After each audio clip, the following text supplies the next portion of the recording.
Getting to know the Bible.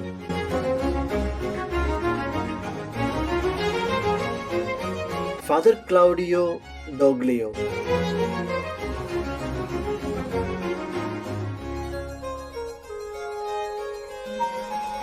The Gospel according to Matthew.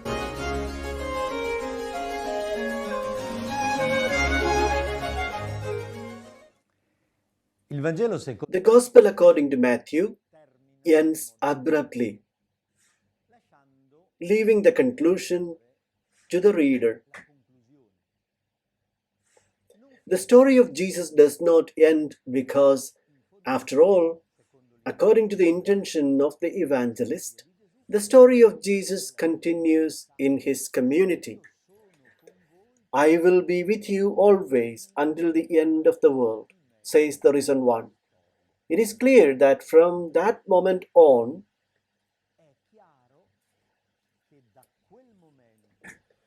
the disciples move, live, work, speak, but it is the risen Lord who works with them. The community with whom the evangelist Matthew worked, probably in the city of Antioch, received the gospel of the 12 through Barnabas and reworked it. They continued to reflect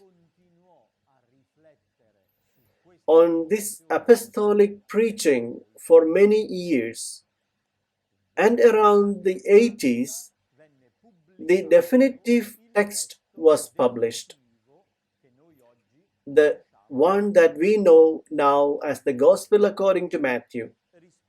But with regard to the other Gospels, this is not the first. Ancient tradition has repeatedly stated that Matthew wrote first, but perhaps it was not in reference to the current text of Matthew, but to some of its predecessors, that is, to some text which had been composed earlier and which served as the basis for a further redaction. Still, it is the first gospel because it is the first in the order that the New Testament series begins. It is the mature work of a school of Christian writers who lived in Antioch in the second part of the first century after Christ. It is the ripe fruit of a Christian community that reconsiders the preaching of Jesus, restructures the teachings of the apostles, and systematically organizes an authentic catechesis related to Christ and his church. The text according to Matthew is therefore a mediation on the work of Jesus. It is important to recognize that ancient tradition has titled the Gospels after a person's name with the preposition kata, which in Greek means according to. According to the interpretation of or the mediated by, we read the Gospel according to Matthew, that is, we receive the good news of Jesus Christ, which is Jesus Christ, but according to the vision of Matthew. Therefore, it is important to value this human mediation. The one gospel of Jesus Christ has been handed down to us in 4 ways. The only one is interpreted by 4 disciples, Matthew, Mark, Luke, and John. These mediations tell us about the importance of human thought, of community reasoning, of historical updating that transmits the unique teaching of Jesus and the presence of the risen Christ in the midst of his church. Through the gift of the Holy Spirit that enables this intelligent reworking, adapted to new situations, applied concretely to the life of the disciples. The Gospel according to Matthew is, therefore, a great reworking of the apostolic tradition. When we speak of Gospels, as we try to define them, we must not fall into the banality of calling them the life of Jesus. It is not the life of Jesus. They are not biographies. The Gospels are the written repository of apostolic preaching. Before the written text, there is the oral word. First of all, there is the Jesus event. At first, it was preaching, wrote the great biblical scholar Harold Rowley. But I would say even better, in the beginning, it was the man Jesus, his historical experience, his person and his life. The fact that he met men and women, that he had a concrete historical experience, culminating in his death and resurrection. We have the experience of these people at the beginning, an experience lived by many witnesses who became disciples of the Holy Master and told their own experience. They did not make religious theories, but narrated their experience of the encounter with the man, Jesus of Nazareth, recognizing that this man is the Son of God. They have slowly recognized him as the Lord himself, the divine I am, as revealed to Moses on Sinai. Jesus is one with the God of Sinai.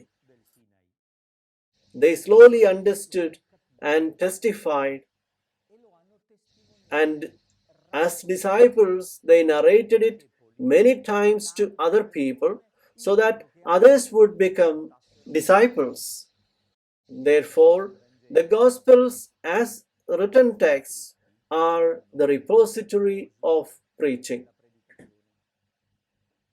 First, the apostles preached for many years, then slowly from their preaching, the writings were born. And it is very likely that short texts existed first, some parts, some simple narratives, collections of teachings, or parables or episodes of what we could call miracles, or the primordial nucleus, that is the story of the passion of Jesus, until the tragic experience of death, the surprising discovery of the empty tomb, and the encounter with the risen one. These parts were probably written separately and were elaborated in different ways, taking into account the apostolic preaching. The collection of these elements produced, little by little, the most complete texts. It is the job of the editors, the last author who compiled the text, in our case, Matthew, is the one who did the last writing. He is not an author who wrote everything on his own initiative. Rather, he collected pre-existing materials, but he compiled them with his own criteria, choosing what to put and choosing how to put it. And this work makes the copywriter a genuine author who gives his own cut and maintains the distinct theology of Matthew, which is different from that of Mark, not in opposition, not antagonistic, nor contradictory, but different because Matthew is a different person from Mark. And the two, who are disciples of the only Master, have two ways of seeing, two different characters. There are two different narrative styles, and this difference clearly emerges in their texts. Could everything have been put into one text? But this is not what the church considered appropriate. There was an attempt in ancient times on the part of a certain Tatian to compose a work putting together the four Gospels, diatessaron, one of four, but it was not accepted. Recently, someone has produced a fused Gospel as if there was only one story, putting the four texts together. It is not correct. The four Gospels are four different books, and they must be known, read, and loved distinctly. There is no need to merge them to build a hypothetical fifth Gospel the way we like it. We must learn to read the Gospel according to Matthew, recognizing its autonomy and not using it to reconstruct the story of Jesus, putting a piece of Matthew and a piece of Luke and remake a new book. We have to value the literary history of Matthew and see what the evangelist narrates and how he narrates it, and appreciate this literary text. Therefore, the last editor who put together the great anthology of apostolic preaching, which we call the Gospel according to Matthew, is a school of Christian learned writers, but also experts in the Judaic tradition who probably reside in Antioch, the great capital of Syria, one of the first Christian churches in the Hellenistic world. In this Gospel, in chapter 13, at the end of the parabolic discourse, we find a kind of self-portrait of the evangelist or the latter editor who definitively organized the written storehouse of the apostolic tradition. Jesus asks the disciples, "Do you understand all these things?" They answered, "Yes." And he replied, "Then every scribe who has been instructed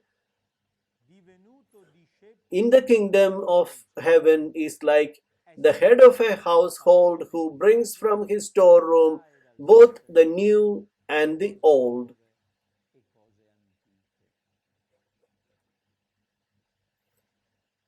Here is the autograph of the last editor, a scholar who becomes a disciple of the kingdom of heaven. Scribe is a technical term to indicate a latter expert. In Greek, it is said grammateus, gramma is the letter, not only the written letter, but the figure of a literature scholar, the expert in literary culture, and in this case of biblical culture. The scribe is what we today would call the theologian, the biblical scholar, one who by nature is a teacher who knows literature and teaches it to others. But here it is about a scribe who has become a disciple. We find the verb that marks the end of the first gospel, walking. Jesus says to the disciples, "Make disciples of all peoples," matheusate, to discipling all peoples. And here, in the center of the gospel, we find the reference to this very verb. The original Greek, there is an aorist passive participle, matheusei, discipling. He is a scribe who has been transformed and has become a disciple. By hearing the word matheusei, one can recognize a possible allusion to Matthew. It is an allusion because Matthew in Hebrew means gift of God. Matamia should be the original form. However, to the Greek ear, this symbolic allusion is possible.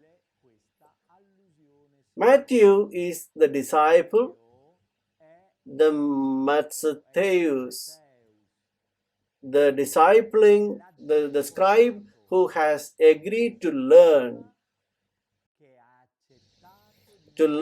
the theology of the kingdom of heaven, of which only Jesus is the teacher.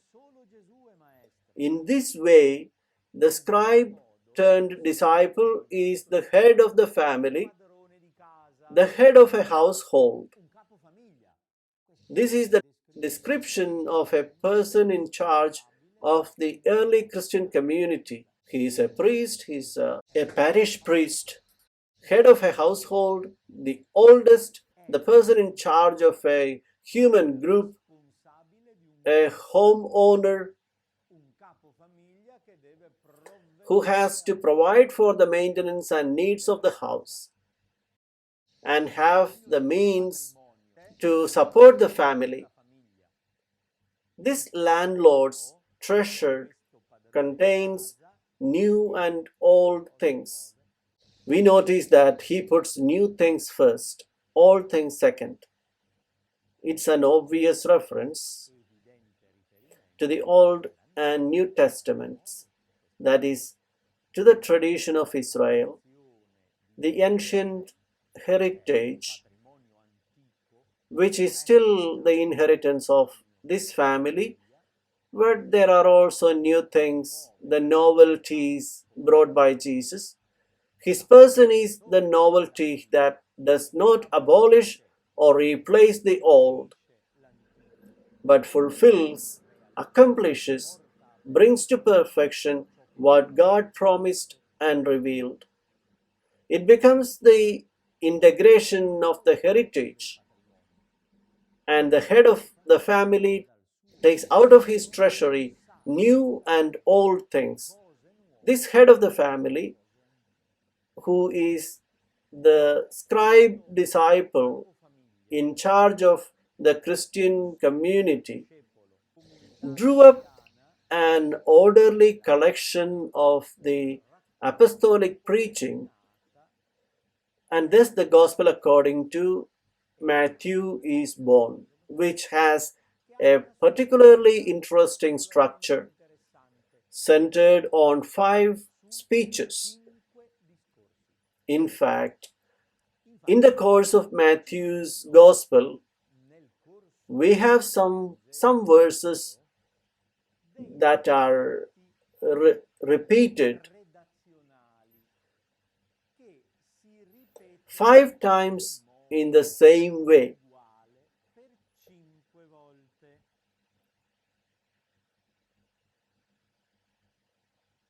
At the end of the first great discourse, the discourse on the mountain, at the end of chapter 7, we find this indication. When Jesus finished these words, the crowds were astonished at his teaching, for he taught them as one having authority and not as their scribes. Notice that he mentions the teaching and he refers to the scribes, but Jesus is new and different from the scribes. He has authority. These are words that we have already heard and that characterize the theology of Matthew. But we are interested, when Jesus finished these words, the same formula is found again at the end of chapter 10. When Jesus finished giving these instructions, we find it too at the end of chapter 13, when Jesus finished telling these parables. Then at the end of chapter 18, when Jesus finished these speeches, we find it at the end of the gospel text. At the beginning of the Passion, the first verse of the chapter 26, when Jesus finished all these words, he said to his disciples, "You know that in 2 days' time it will be Passover." The 5th time the standard verse occurs. It brings them all together, which means all the discourses end here. This refrain allows the identification of 5 discourses. The final editor compiled the teaching of Jesus in 5 large blocks, editorially organized, that is, with a desk literary operation, 5 anthologies of sayings, logia, words with which Jesus educates, forms, and instructs his disciples. And he collected the first great discourses placed on the mountain in chapters 5, 6, and 7. The second talk about the church sent on mission is chapter 10. The center, chapter 13, collects 7 parables, the mystery of the kingdom. In chapter 18, there is the 4th discourse in parallel with the 2nd, within the church, fraternal relationships.